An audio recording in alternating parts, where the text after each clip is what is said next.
There's nothing to do there. Alexander has no interest in the salty seawater.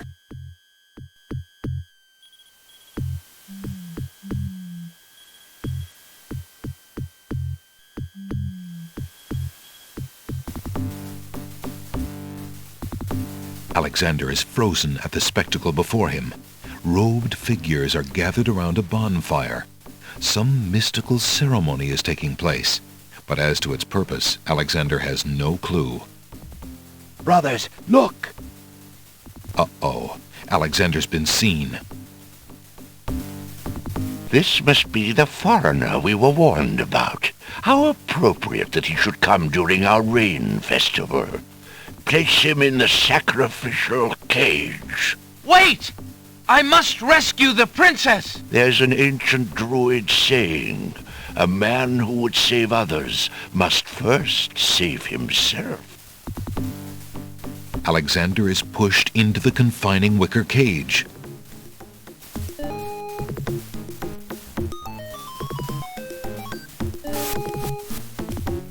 And the cage is swung out over the bonfire. Alexander starts to feel a little warm. The bottom of the cage is getting uncomfortably hot.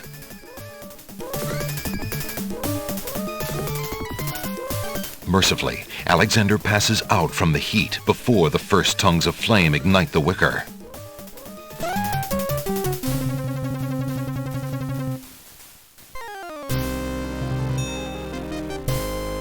Tickets only. Next. That was a bit too hot to handle.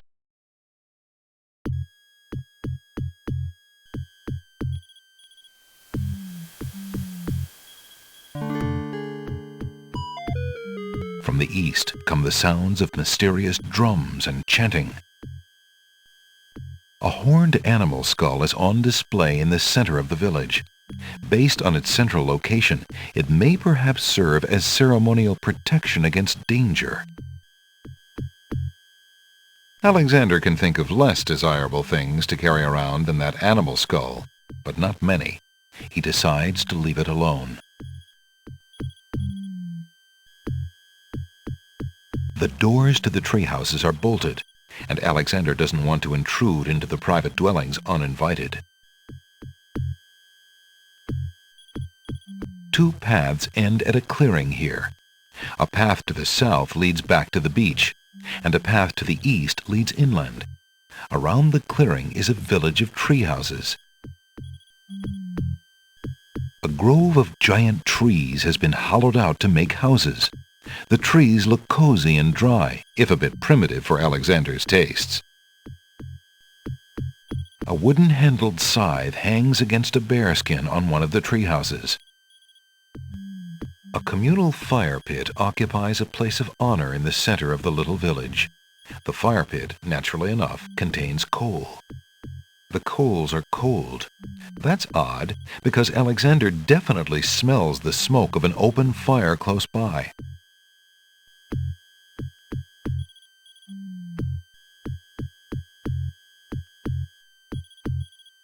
Alexander reaches into the fire pit and takes a lump of coal.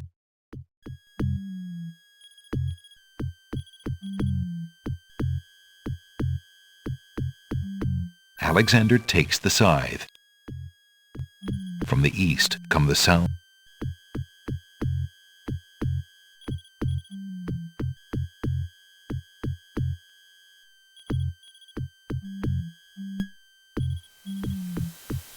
From the northeast, Alexander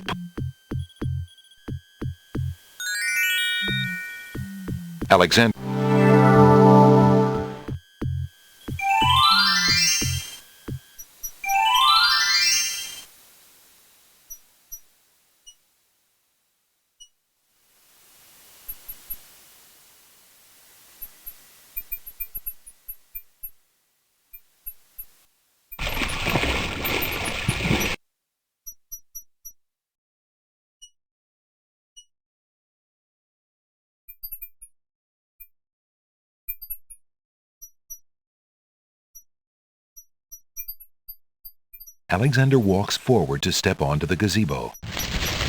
But the rose hedges on either side of the path, sensing an intruder's presence, reach out their vines and blend together.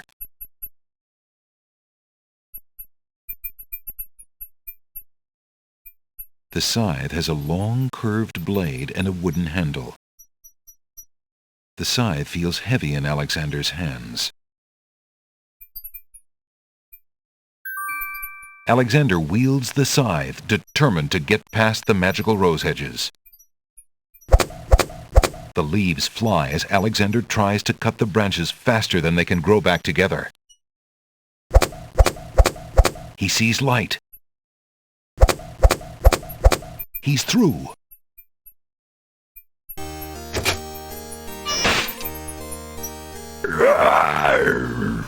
Who dares enter Beast's garden?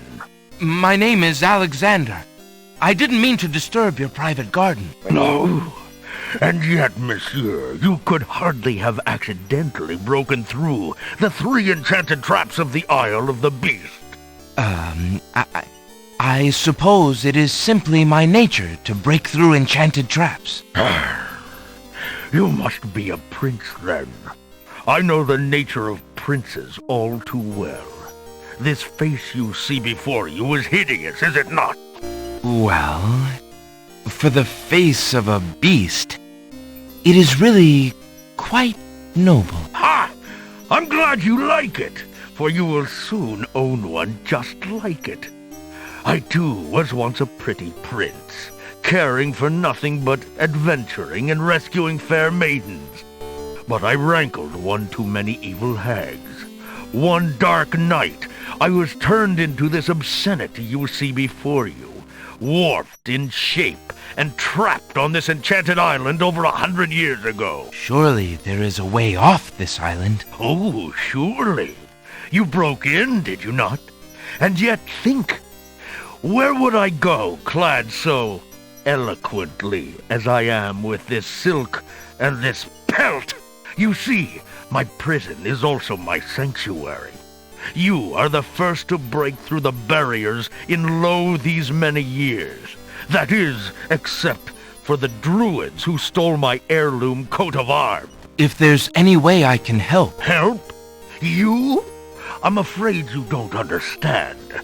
The enchanted barriers were a warning and protection for you more than for me. Your prize for forcing your way past them is to join me in this dire life. By the laws of this sorcery, you are doomed to be trapped in the form of a beast. Your reward for broaching this garden is to be my slave, a slave as beastly as I am.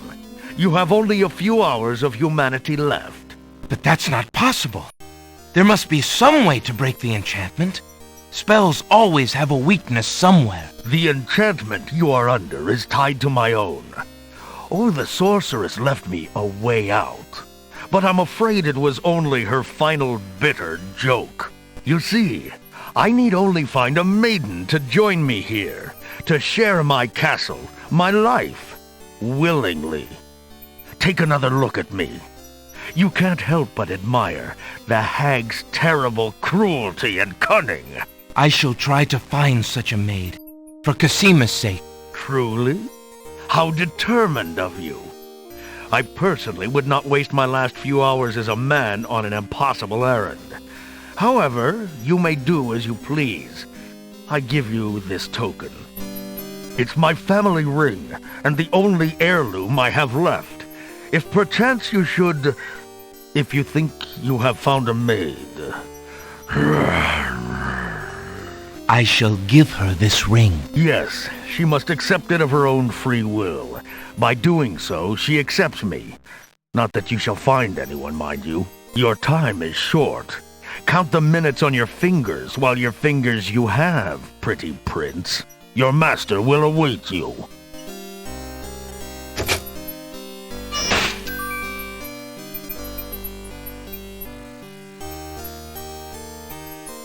Beast's ring is made of pure, heavy gold and bears an insignia possibly related to Beast's princely past.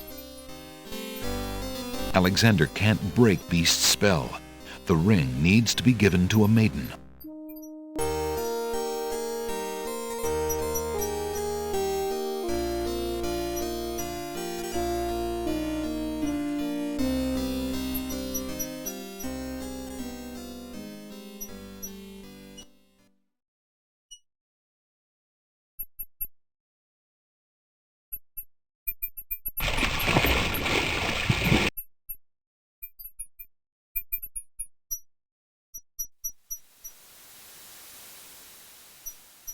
Alexander pulls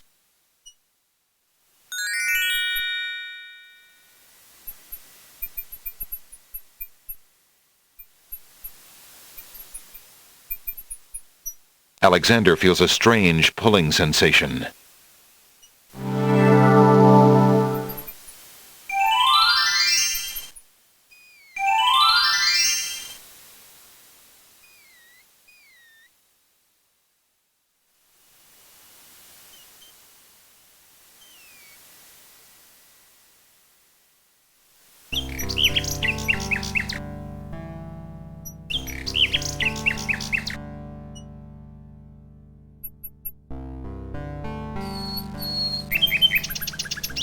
Alexander examines the tree's hollow, but finds nothing of interest.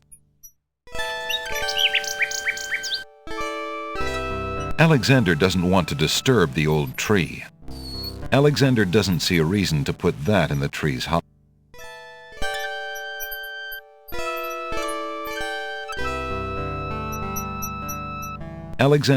Alexander doesn't see a reason to put that in the tree's hollow. There's no need for extra light here. Alexander doesn't see a reason to put that in the tree's hollow.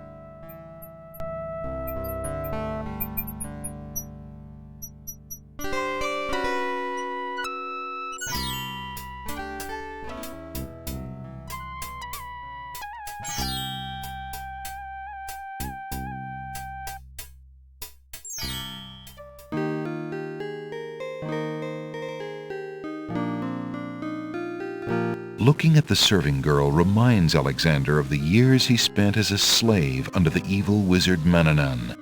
He wishes there were some way he could help her. She looks very shy and nervous as she tends her roses.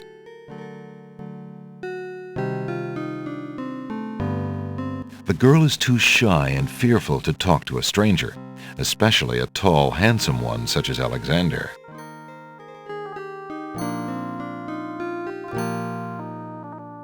Excuse me, maid, but I have someone I'd like to tell you about. Please, sir.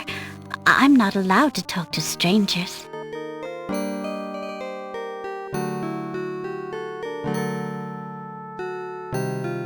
That would serve no purpose. Pardon me, maid. I hope you don't think me forward, but I see that you like roses. I thought you might, perhaps, like a fresh white rose. Alexander can see the conflict in the girl's pretty face as she fights between her distrust of him and her desire for the white rose. The rose wins. Oh, I shouldn't, sir, but it is so lovely. I've never seen a rose of white. It looks so pale and delicate. Wherever did you find one of such a color? There are many hedges of them on the Isle of the Beast, and they grow together like magic. Oh, truly? What an adventure that must be to see them. But I should not speak so, especially to a stranger. Thank you for the rose, though, kind sir.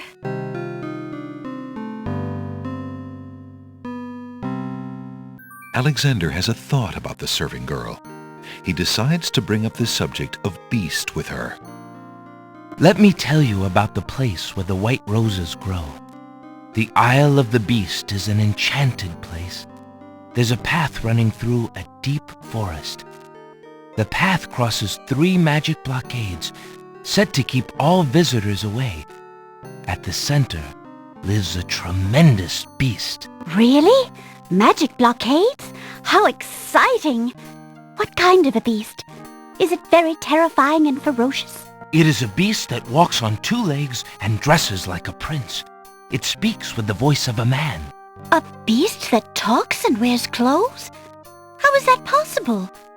Is the beast magic too? Not magical. Enchanted.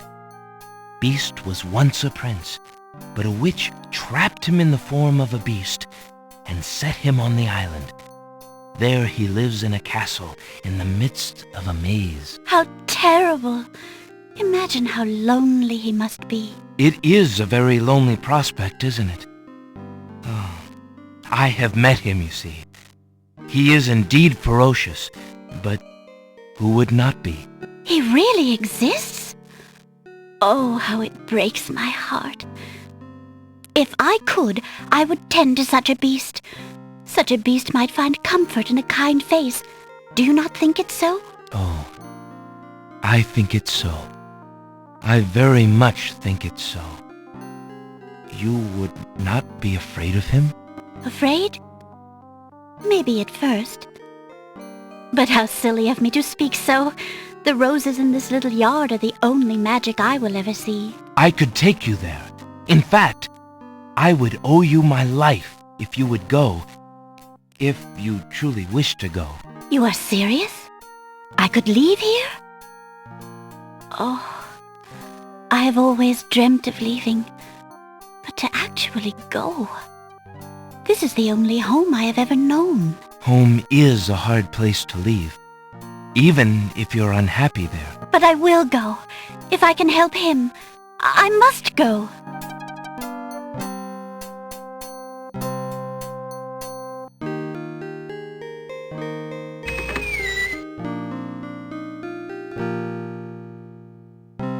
Is there nothing you wish to take with you? There is nothing. Then take this ring. It is his. He will be pleased if you would wear it. Why, it's the most beautiful thing I have ever seen. Thank you kindly, sir. Beauty! Where do you think you're going? To a place where roses grow, and to someone who truly needs me. I see you wear my ring. You willingly agreed to spend your life here with me? Do you know what that means? Yes, my lord, I do. I have been touched by your story. Pity alone need not sentence you to endure this face. Oh, but it is a gentle face, and kind. You look at me so sweetly and are not repulsed. Oh, by the light of your eyes, my spirit soars. The enchantment! It is broken!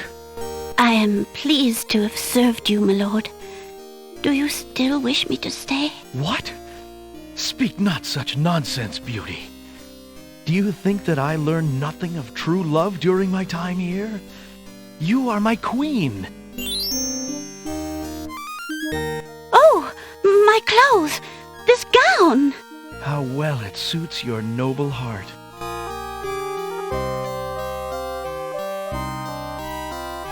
Alexander, how can I ever repay you? I have nothing to offer except my gratitude. But please, take these old clothes. Perhaps you'll find someone in need during your travels. You have already repaid me by your example of courage, Beauty. And by your friendship, I hope. You will always have our friendship and loyalty, Prince Alexander. But from a fellow adventurer, take some advice. If you find your true love, protect her with your life. Fear all beasts without the redeeming humanity of love. And to aid you, accept my mirror. Now that my life is no longer hung in false shadows, I have no need for it. Give it to someone with nothing to fear from the truth it reveals. Thank you. I wish you both well. Come, Beauty. Let me take you home.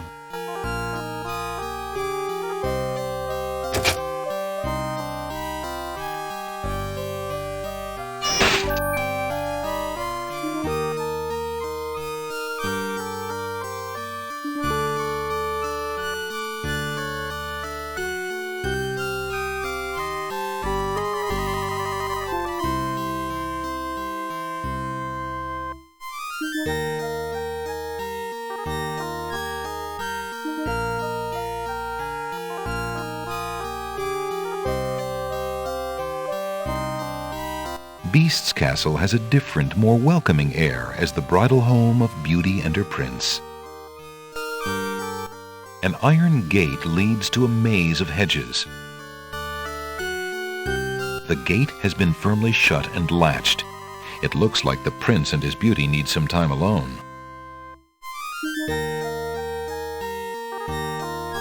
The fountain water is cool and clear.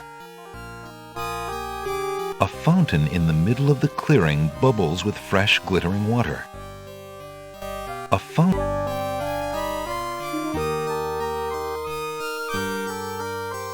Alexander fills the hunter's lamp to the brim with the fountain water.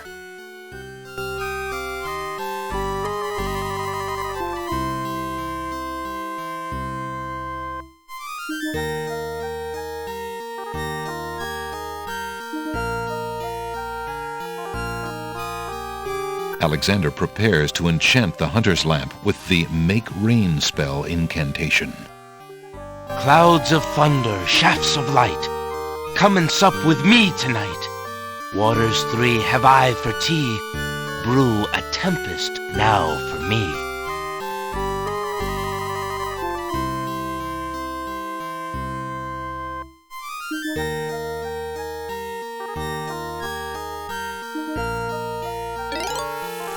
The lamp in Alexander's hand gives a little perk.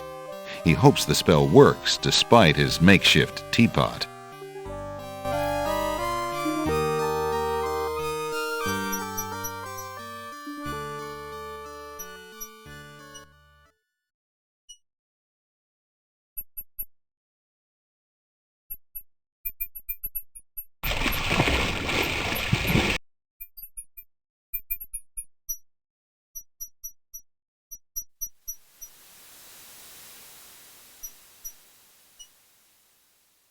Alexander pulls out his magic map.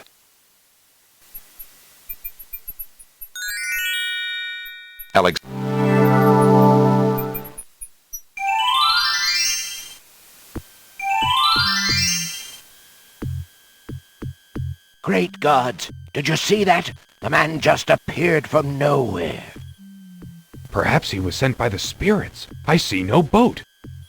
He is an intruder, no matter how he got here. Grab him! Not again.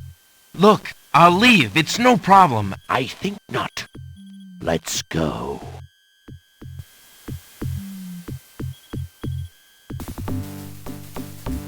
Alexander is frozen at the spectacle before him. Robed figures are gathered around a bonfire. We found a trespasser on the beach, Archdruid. Uh-oh. Archdruid. Now what has Alexander wandered into? This must be the foreigner we were warned about. Wait! I must rescue the princess! There's an ancient druid saying, a man who would save others must first save himself. Alexander is pushed into the confining wicker cage.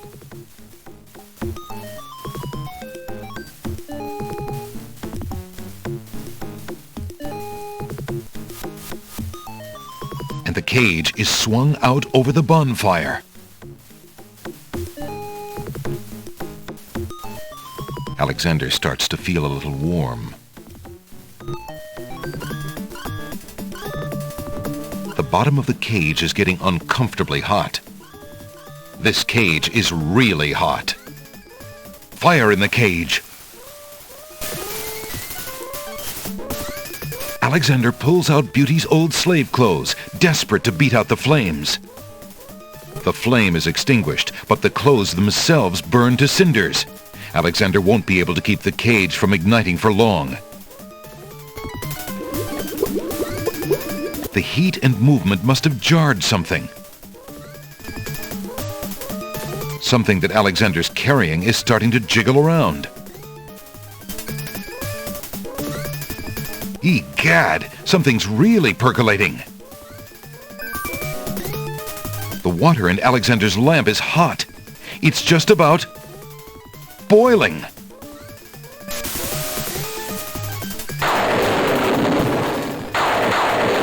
Alexander feels a drop. It starts to rain.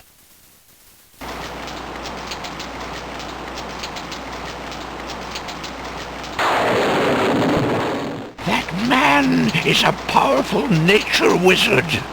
By the sacred oak, let him down!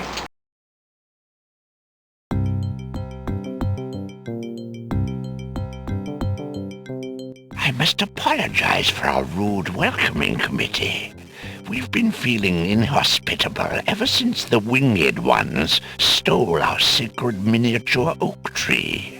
Besides, Wizir Al-Hazred sent a message that we were to watch out for a highly dangerous foreign assassin. I assume you are the one he meant. I'm sure I'm precisely who he meant. I assure you, I mean to harm no one, unless that person threatens the princess. I'm sorry to have disrupted your ceremony, but I'm running out of time. What is it that you seek? The oracle on the Isle of the Sacred Mountain told me I should speak to you about the realm of the dead. She told me of 2 souls in unrest there that I might be able to free. Free souls in the realm of the dead? You're mad! The souls might be able to help me on my mission to save the princess. It's imperative that I do everything I can. The risks are not important. No. And yet getting yourself killed will hardly help the princess. But I will tell you what I know. Legend has it that it is the right of any human to challenge the Lord of the Dead in order to save his own life or the life of another already past. But the knowledge of how to do this was lost centuries ago. I have only heard of one who tried it, a young knight who came to the land of the Green Isles from a distant land long ago. According to the story, he was determined to challenge the Lord of the Dead for the soul of his dead lover. It is said that he tamed the Lord of the Dead's horse, a black-winged, demon-hearted beast named Nightmare. Nightmare sometimes flies to the human world to feed on certain noxious plants. Those unfortunate enough to see her are glad to escape with their very souls intact. Somehow the knight captured Nightmare and rode off on her back, supposedly to the realm of the dead. But neither the knight nor his lover ever returned. If there was a means for challenge, it was lost with the night. I see. Can you tell me anything about the Lord of the Dead? Ah, that is a blacker matter still. To the Druids, he is Samhain, Lord of Coldness and Despair. Samhain was once a man like you or I, but he insulted the gods and was sentenced to rule the underworld. Immortal he is and mateless, robbed of sleep, robbed of movement, robbed of companionship. It is said that he hates all mortals even more for the mortality that he lost. That is all I know. Interesting. I shall remember. Now look how the oak embers of our bonfire still glow hot despite the rain. If you're bent on your course, you'll need courage that's just as impervious to the chill. May your luck last longer than your storm, brave one. May it indeed. Thank you, Archdruid.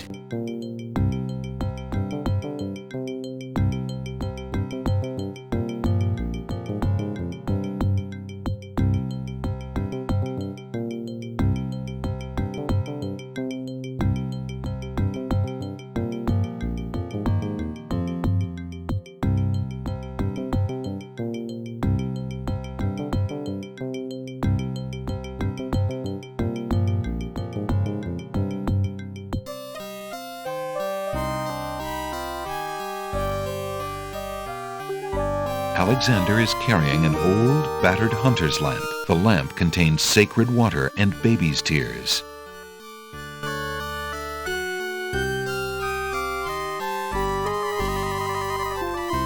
Alexander fills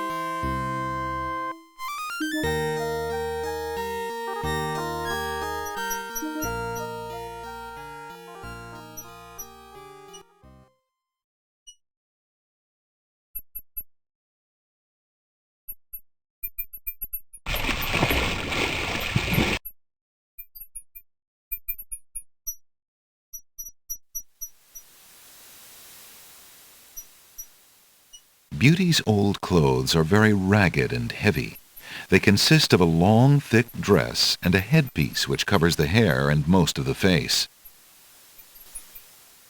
Alexander searches through Beauty's clothes, but finds nothing. Alexander has no need to wear the serving clothes here.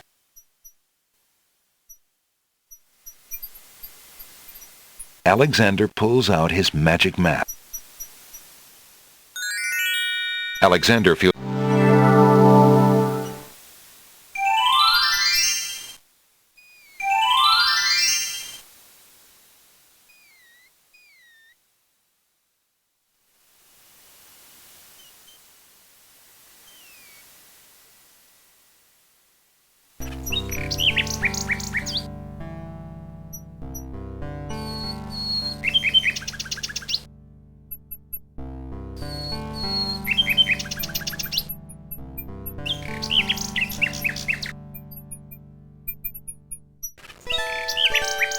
a group of serving women approach the castle.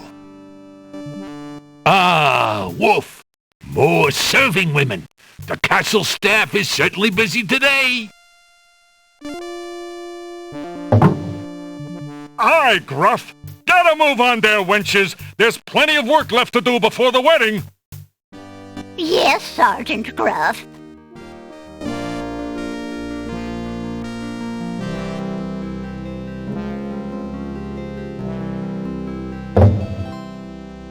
Those serving wenches are always late!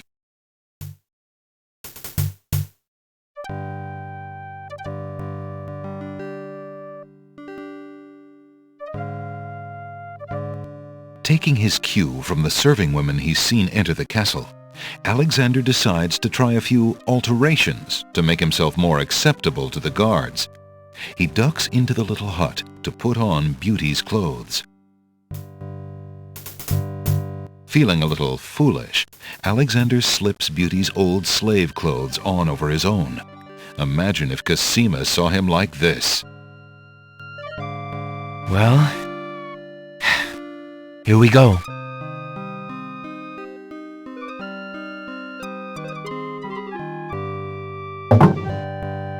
You there! Girl! You're late! Get a move on before the Wazir sees you! Yes. Yes, sir.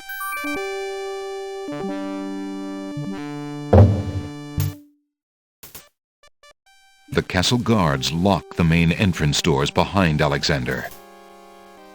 From the open door comes the clatter of pots and pans, yelled instructions, and other busy kitchen noises. Girl, don't just stand there. There's a stack of silver almost to the ceiling that needs polishing for the wedding. Get a move on!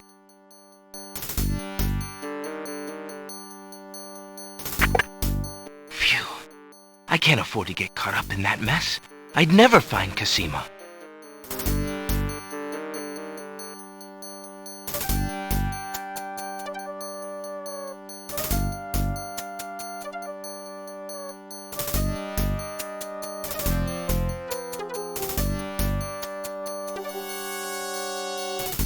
Whoa! Alexander runs right into a guard dog patrol.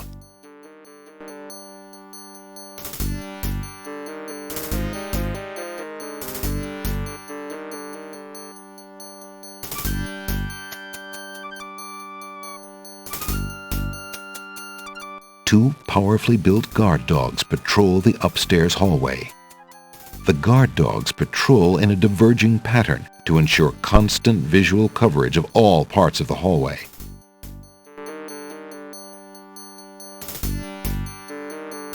The floor underfoot has nothing new to say.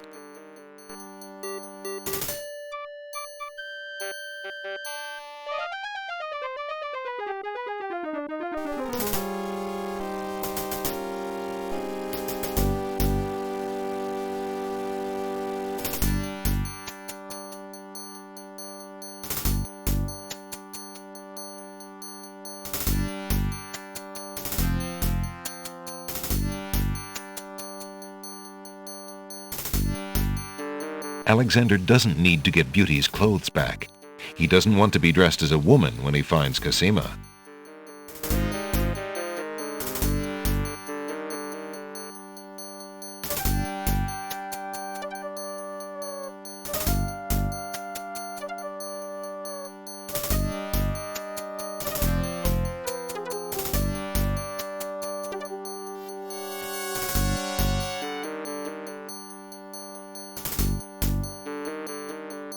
By Cerebus collar, I'll be glad when this wedding is over.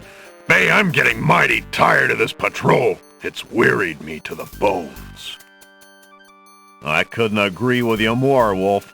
Who'd have thought we'd ever have to listen to Princess Cosima crying all day long, and be ordered to ignore it yet?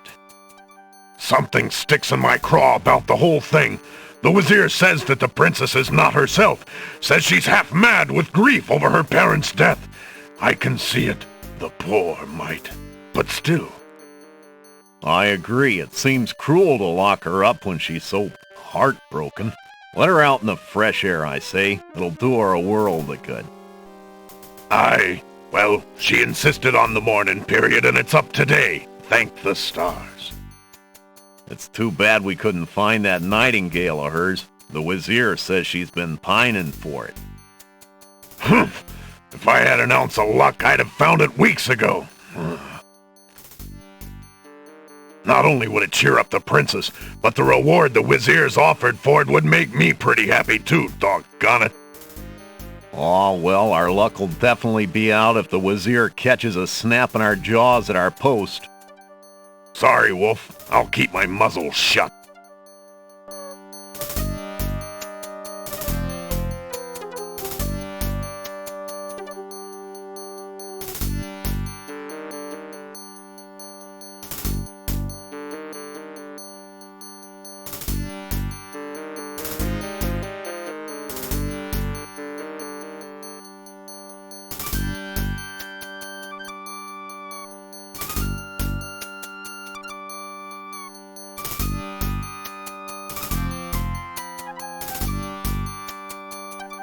Alexander hears the guard's footsteps pause for a moment, then start up again.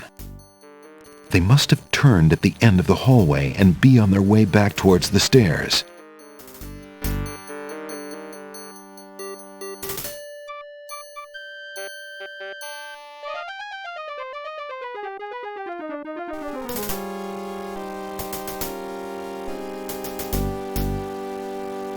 The guards pass the pillar, and Alexander sighs in relief. Phew, they didn't see him. The guards turn around at the staircase and head back.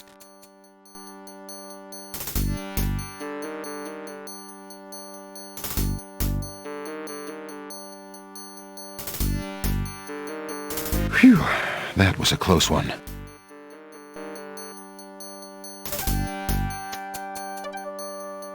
Alexander takes a closer look at the portrait on the wall.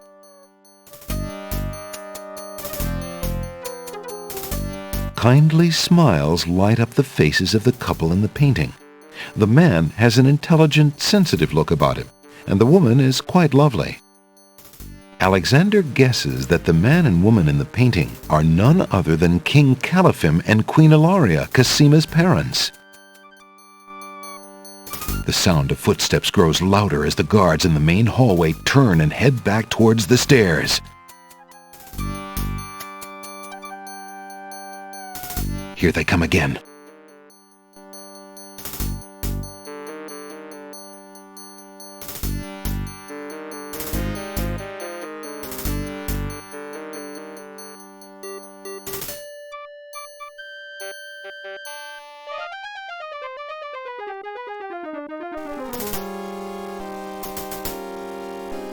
And there they go. Alexander checks behind the portrait. The sound of footsteps grows loud. Alexander pulls the nail out of the wall and keeps it.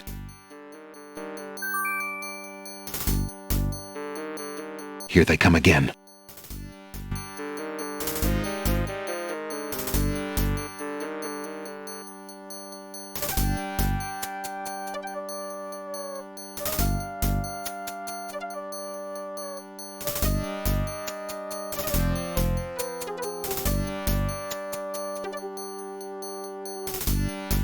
look, Wolf. The king and queen's portrait fell down. Sorry. I was just looking at it. Get him, Bay. You'll stay in here until we find out what the Wazir wants to do with you. The guard dogs leave Alexander to his fate, locking the door noisily behind them. The sound of running footsteps echoes outside Alexander's cell. What are you doing down here, Shrew? We've already got him locked up. Go back to your post upstairs. The Wazir wanted to know what all the commotion was about, and I told him about the intruder. He told me to post extra guards on this one. Extra guards, huh? So be it.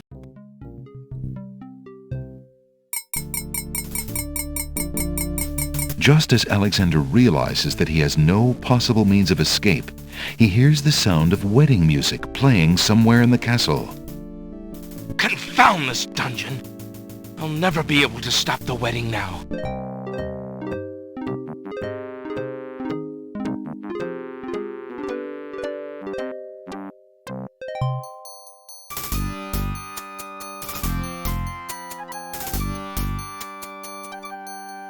Alexander hears the guard's foot. They must have turned.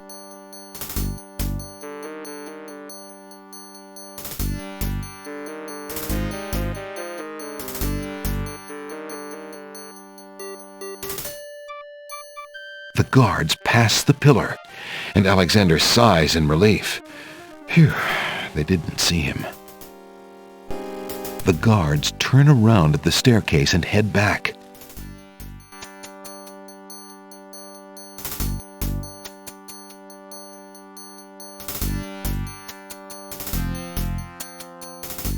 Phew, that was a close one.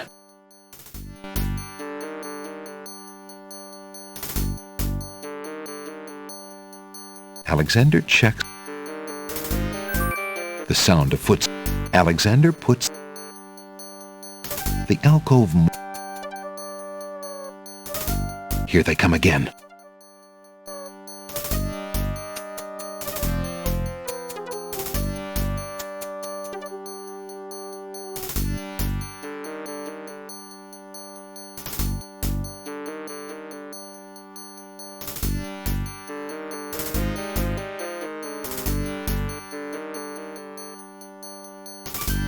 And Alexander the curve. Alexander pulls the nail out of the Alexander can't return. Don't just... No, I will.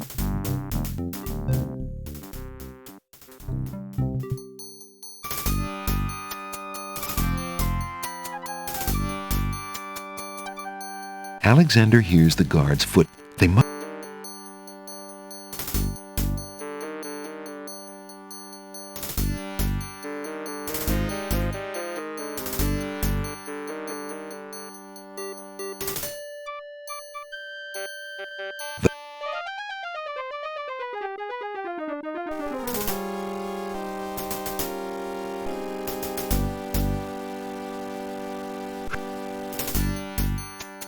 Alexander. The curved marble. The sound of footsteps grows louder. Alexander pulls the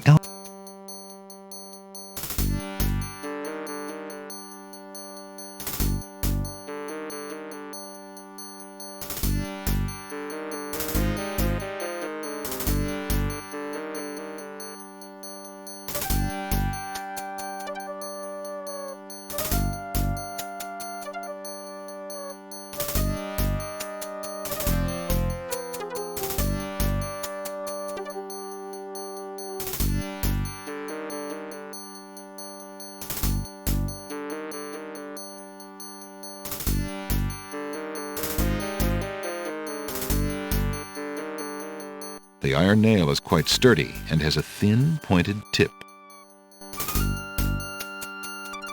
Alexander tries to bend the iron nail, but it's too strong.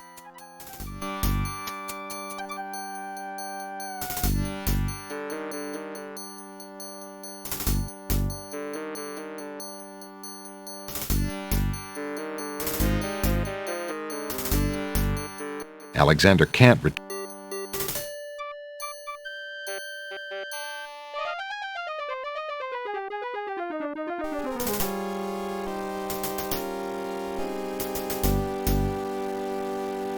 The stairway ends here. Hey, who the... Don't you...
Alexander scoops up some of the red-hot embers in the ancient human skull. Alexander is carrying a human skull filled with embers. The embers are glowing with heat. There's no reason to use that on the skull.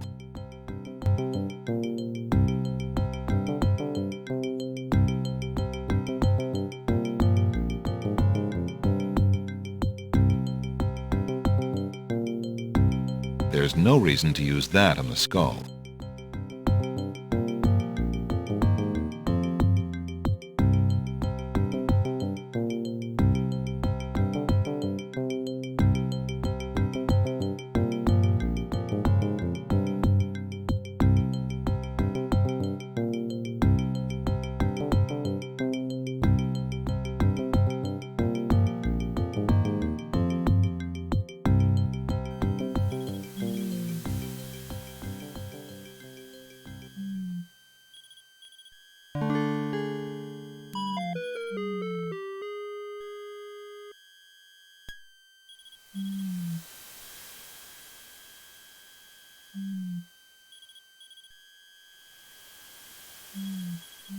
Alexander pulls out his magic map.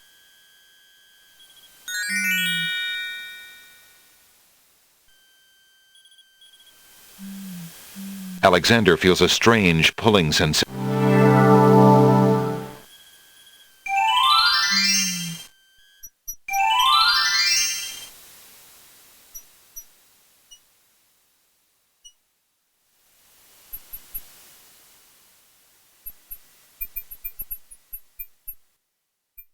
Alexander has no reason to toss that in the cooling pond.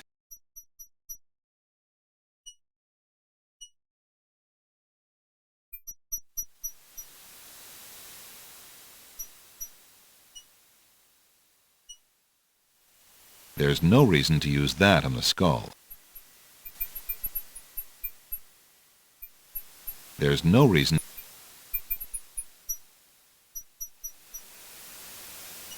The little teacup contains. There's no reason.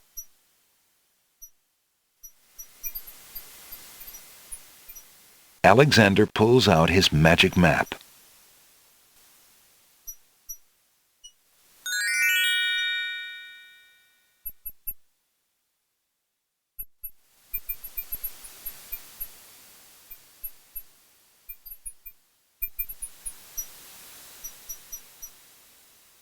Alexander feels a...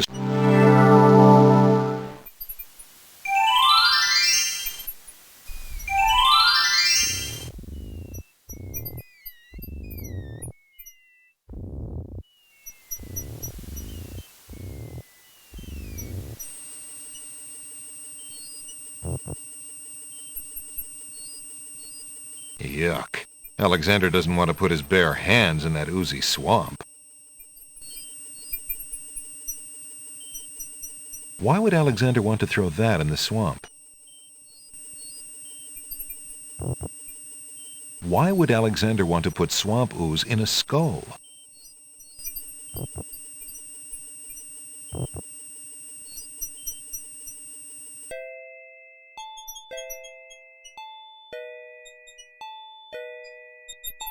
There's a small bottle on the coffee table. It bears a label that reads, "Drink me."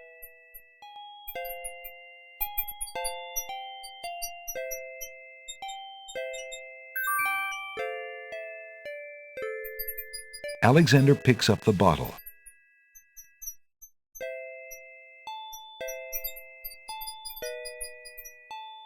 The little bottle contains some sort of potion and bears a label saying, "Drink me." That's rather forward of it.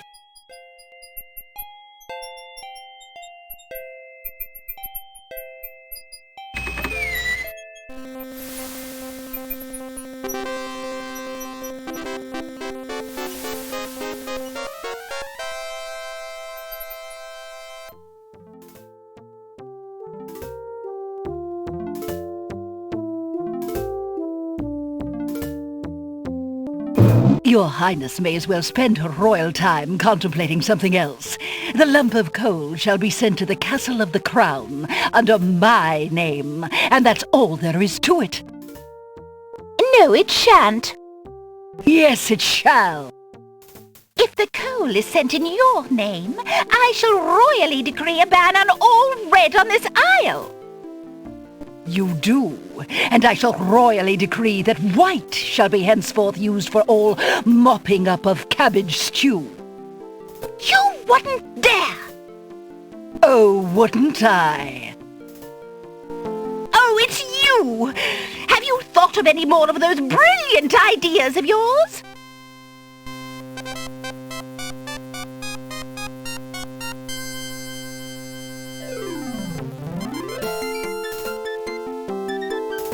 I found the two of you another lump of coal so that you can stop fighting over the one you have. Oh, let me see! A lump of coal! And what a beauty it is, too! Oh, marvelous! Now we can stop fighting, sister. Your Highness can just keep the old lump of coal, and I'll take this new one. Quite right. That settles everything. As a token of our endless esteem and royal favor, please accept this magnificent and truly incredible spoiled egg.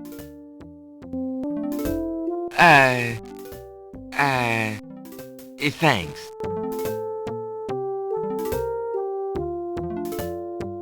Let me see that lump of coal, Your Highness. It is a beauty, isn't it? Why, it's bigger than my lump of coal. Let me have it immediately. Over my dead body, Your Highness. It's my lump of coal, and it is indeed larger and much grander. Just look at that sheen. I demand you exchange with me immediately.